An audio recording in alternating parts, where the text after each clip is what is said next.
Hello everyone, here I Komal Sharma welcomes you all at your own Gargi classes, a place where you can easily get all the informations relevant to your competitive exams. Alright then, so our today's topic about which I am going to discuss is all a poetry Sailing to Byzantium, which is written by William Butler Yeats. William Butler Yeats की जो भी poetries हैं वो prescribed है आपके paper second of UPSC IAS mains English literature optional के syllabus में। ठीक है, तो अब तक की अपनी WB Yeats के जो भी पोइट्रीज़ का अभी सीरीज़ चल रही है, तो अगर अर्ली पोइट्रीज़ के वीडियोस आपने नहीं देखे हैं, जो लेक्चर्स हैं वो अटेंड नहीं किए हैं, तो बेसिकली डिस्क्रिप्शन बॉक्स में प्लेलिस्ट का लिंक दे रखा है। आपको क्या करना है, उस लिंक पे क्लिक करना है और जो भी प्रीवियस वीडियोस है वो आपके सामने होंगे। तो WBH की बायोग्राफी के बारे में और प्लस जो भी पोइट्रीज़ हैं, अर्ली पोइट्रीज़ हैं, for example Easter 1916, the second coming, a prayer for my daughter, तो ये तीनों चारों पोइट्रीज़ मैंने कवर की हैं अब तक। So this one is another poetry which is given in to your syllabus, sailing to Byzantium by WBH। तो पहले मैं आपको आज के वीडियो में सिर्फ टेक्स्ट के बारे में बताऊंगी, टेक्स्ट को एक्सप्लेन करूंगी। सो सबसे पहले मैं रिसाइट करती हूँ जो भी पोइट्री के टेक्स्ट हैं particularly. So here the poetry has basically 4 स्टांजास। 4 स्टांजास की ये पोइट्री है। तो ये फर्स्ट स्टांजा है जिसको मैं रिसाइट करने जा रही हूँ। That is no country for old men, the young in one another's arms, birds in the trees, those dying generations at their song.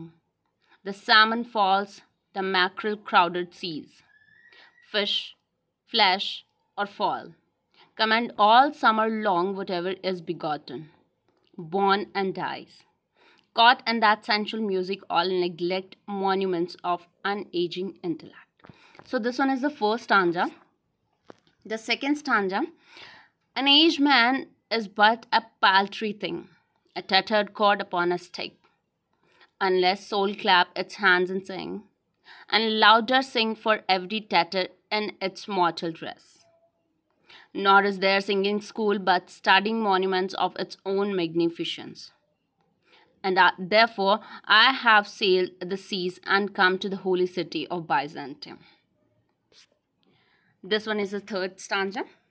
O sages, standing in God's holy fire, as in the gold mosaic of a wall, come from the holy fire, Pan and Israel, and be the singing masters of my soul.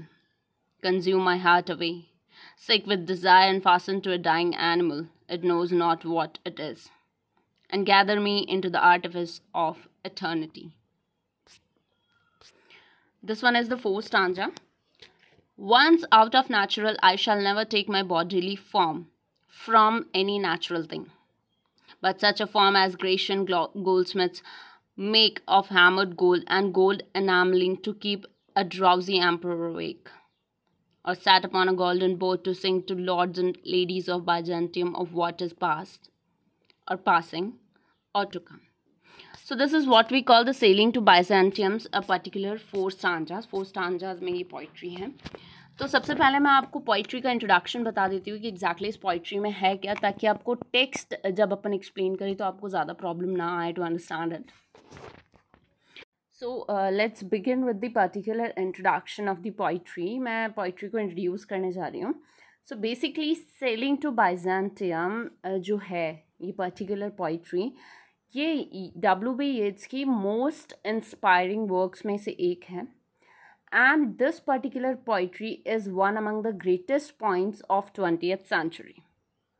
This particular poetry was written in 1926 में लिखी गई थी और इसको include किया गया था WB Yeats का जो पर्टिकुलर वर्क कलेक्शन है, that is the named as the tower. The tower नाम से एक पर्टिकुलर कलेक्शन है WB Yeats की पोइट्रीज़ का, तो इस particular poetry sailing to Byzantium को 1928 में द टावर जो कलेक्शन ऑफ वर्क्स है उसमें एड ऑन किया गया था।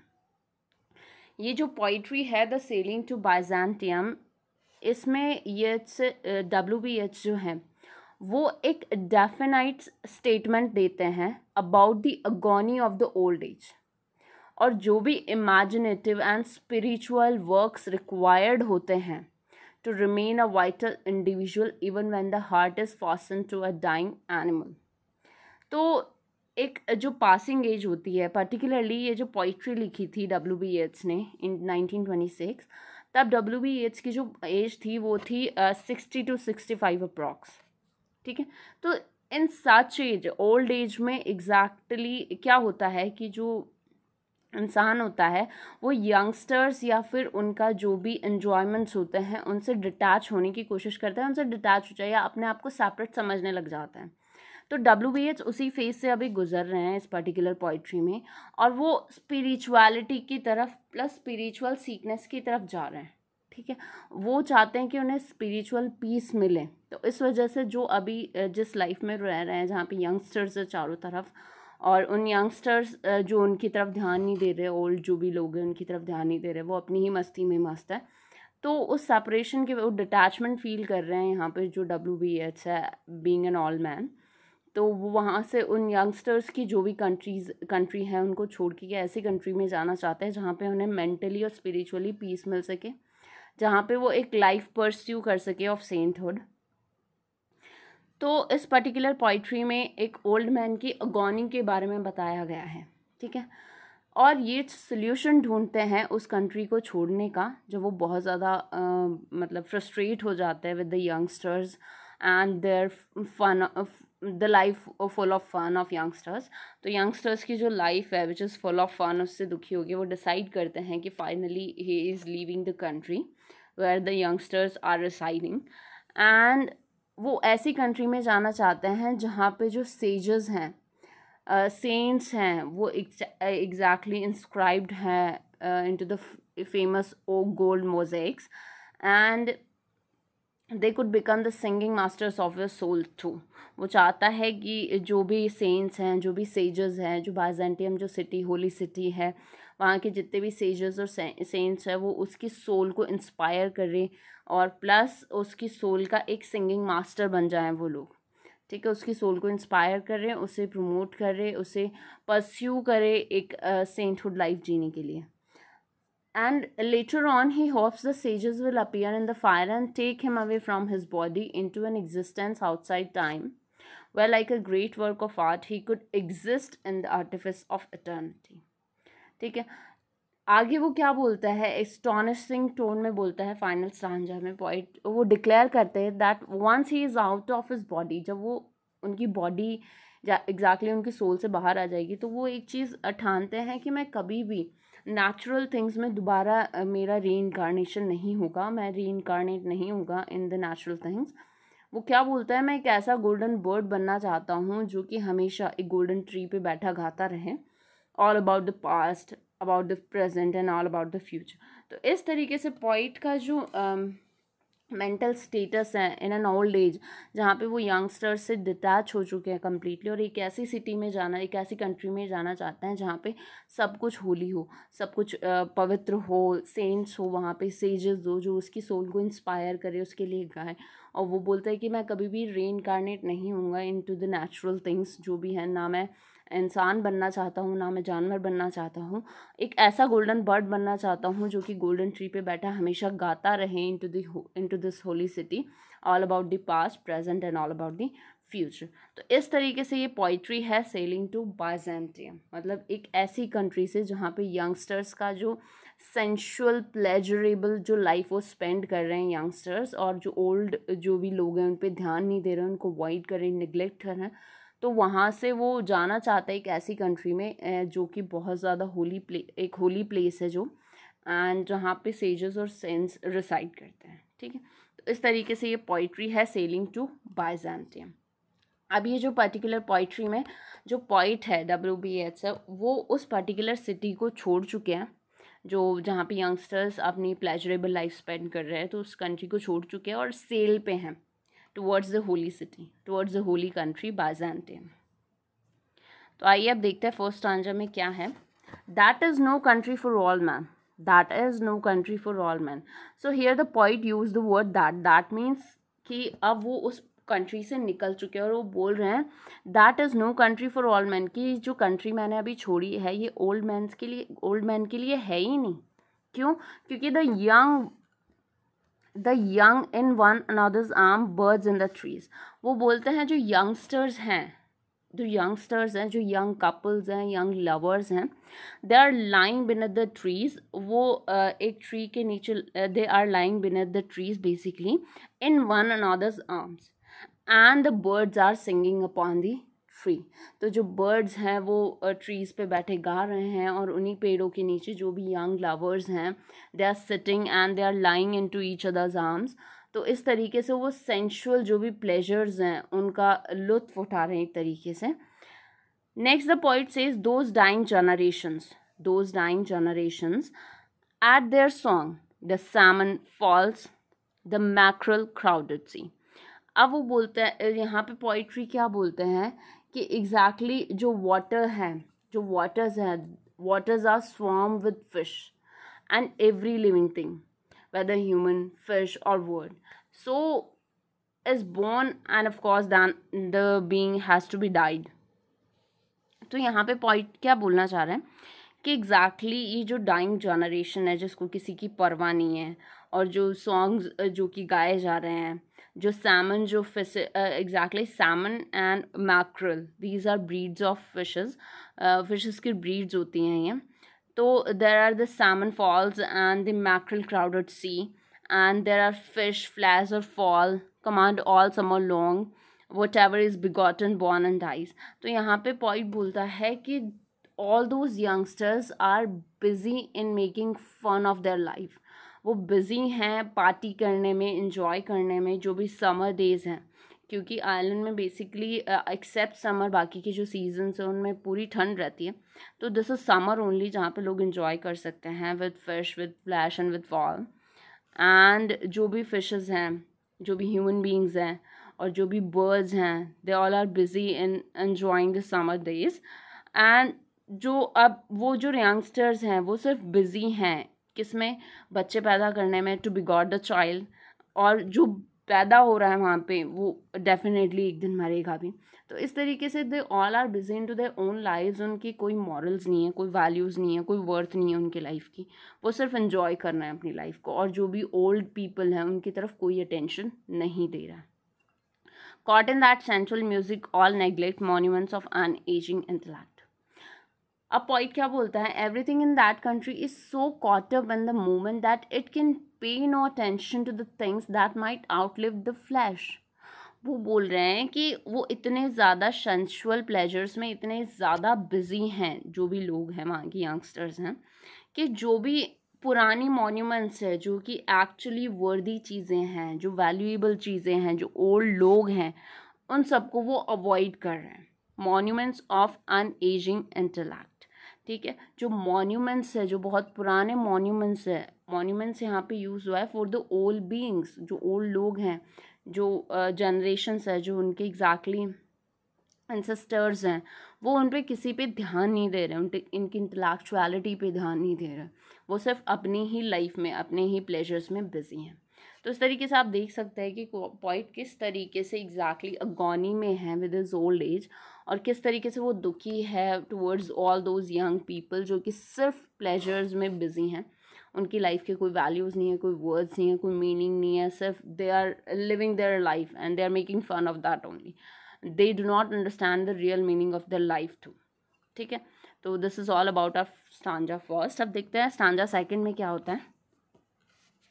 N age man is but a paltry thing. यहाँ पे पॉइंट क्या बोलता है कि जो एज मैन, जो ओल्ड मैन होता है, वो सिर्फ अनवर्दी है, पाल्ट्री है, उनके लिए सिर्फ एक स्क्रैप है, जिसकी तरफ जो यंगस्टर्स है वो ध्यान भी नहीं देते। अ टटर्ड कोट अपॉन अ स्टिक। जो एग्जैक्टली जो ओल्ड पीपल हैं, जो ओल्ड मैन हैं, वो उन यंगस्टर्स के लिए एक फटा पुराना टैटर्ड सा कोट है जो कि सिर्फ एक स्टिक पे पड़ा हुआ है, जिसकी तरफ कोई ध्यान नहीं देता है। Unless soul claps in hands and sing, ठीक है। तो exactly unless he can keep his soul alive, जब तक अगर कोई इंसान अपनी सोल को अलाइव नहीं रखता है तो उसका हाल तो यही होता है। सोल अगर आपकी अलाइव है, if you are living by your soul, अगर आप अपने इंटेलेक्ट को पहचानते हो तो actually you are living your life. But अगर आपकी इंटेलेक्चुअलिटी ख़त्म हो जाती है, आपकी इनर सोल ख़त्म हो जाती है, तो आप बस एक टैटर्ड कोट की तरह एक स्टिक पे पड़े रहोगे और आप पर किसी को कोई ध्यान भी नहीं देगा। ठीक है.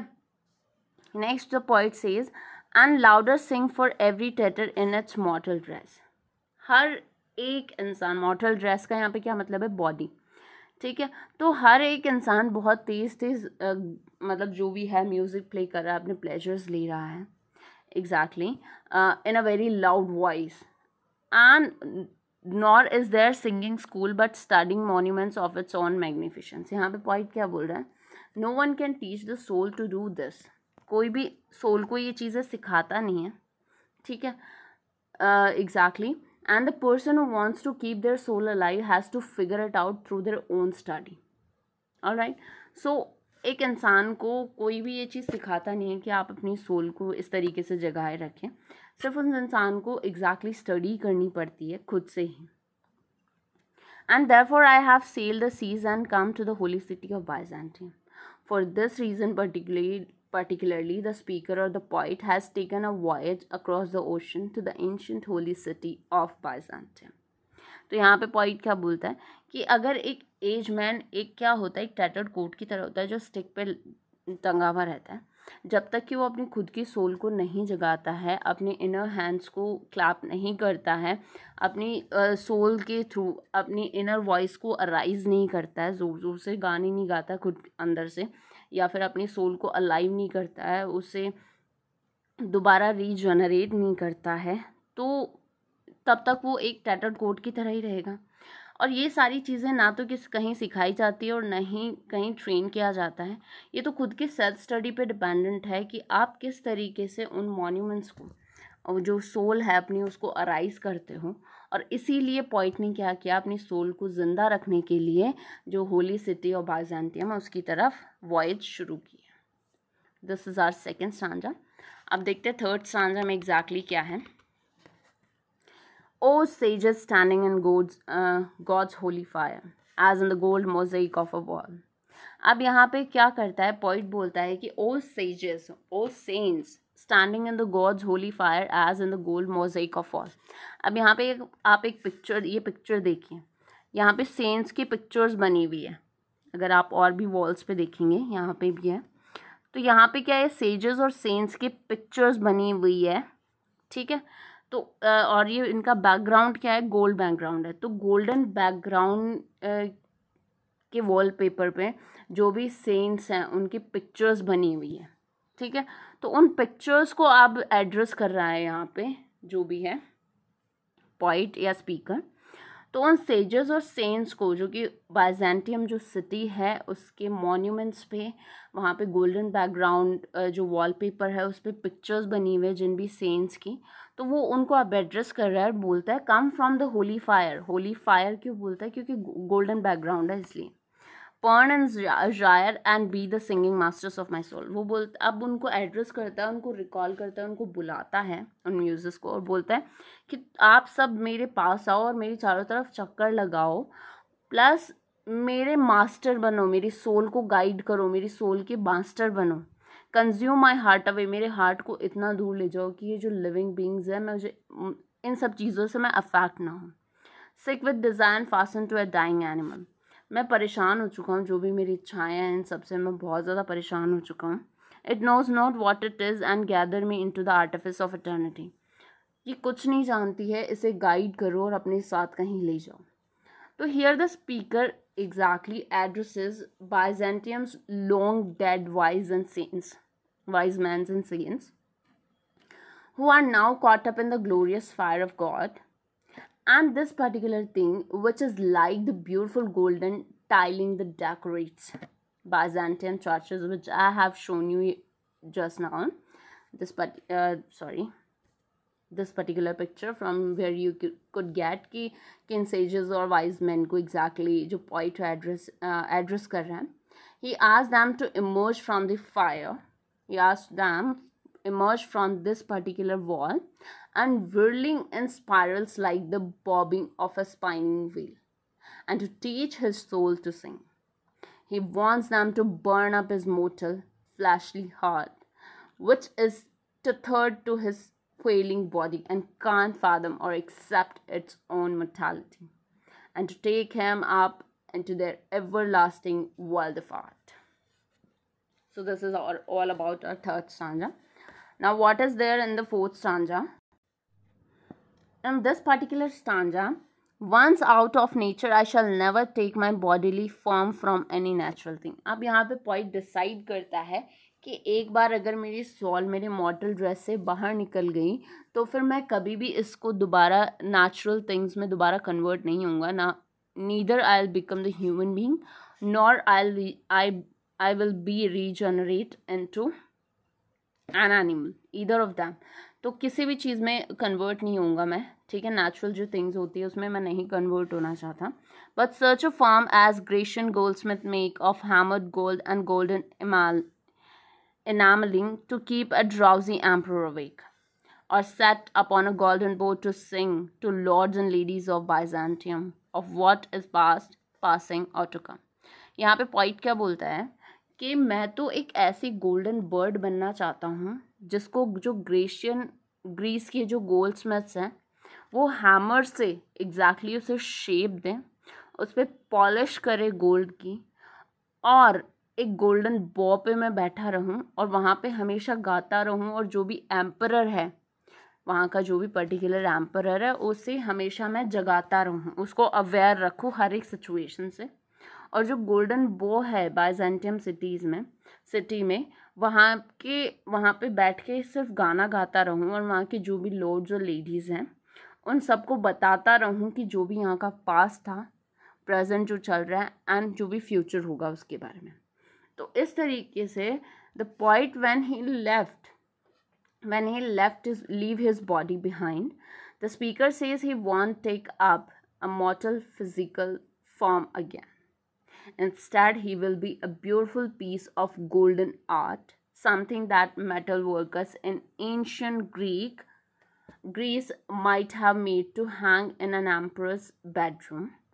Or he will be a golden bird placed in a golden tree, where he, like the sages, can teach people his eternal and otherworldly wisdom, his transcendent understanding of the past, present, and all about the future.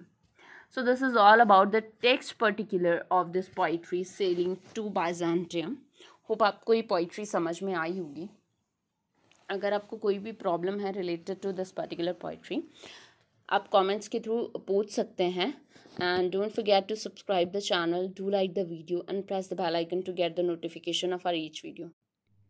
And don't forget to follow us upon our Facebook page, Instagram, and to our Telegram link.